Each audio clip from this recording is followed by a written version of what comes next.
Assalamualaikum, hari ini kita akan belajar tentang macam-macam benda, sifat benda di sekitar kita. Misalnya nih, di rumah kalian ada apa saja? Kalau ibu nih punya remote, ada air, pulpen, cotton bud, ya, sama pinset.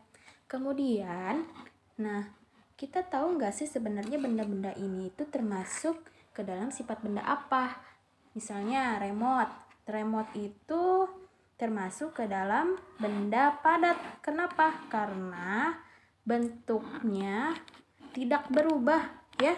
Mau kamu kecelupin ke air atau misalnya kamu remas sekalipun, itu tidak akan berubah bentuk. Dia bentuknya tetap, ya, dan padat, ya, tidak berubah-ubah. Walaupun mau dipindah ke sini, ke ujung meja atau ke ujung meja sana, mau kamu pegang, tetap aja bentuknya seperti remote, ya bukan?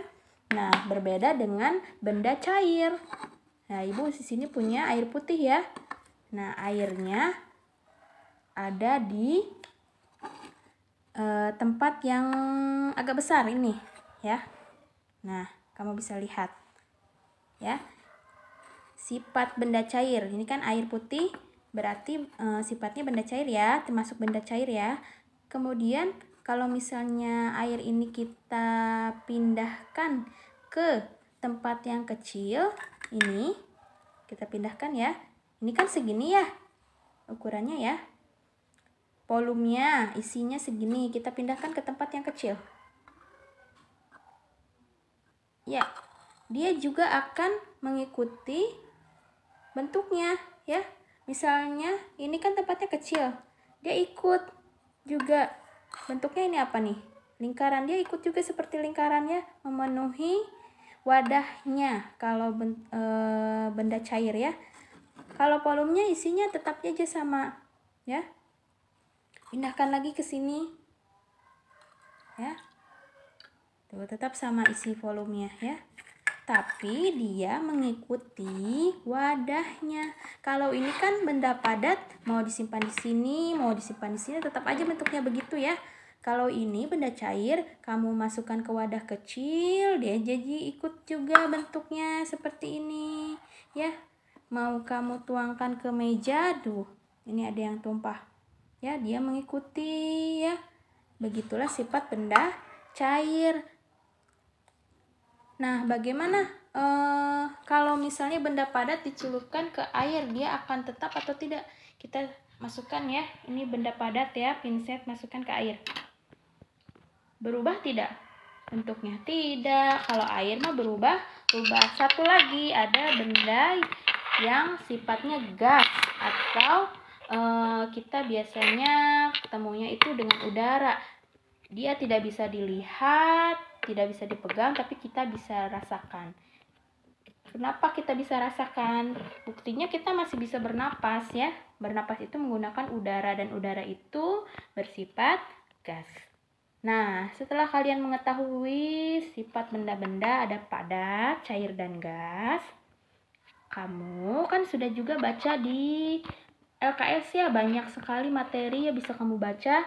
Kemudian sekarang tugasnya adalah coba kamu membuat tabel seperti ini.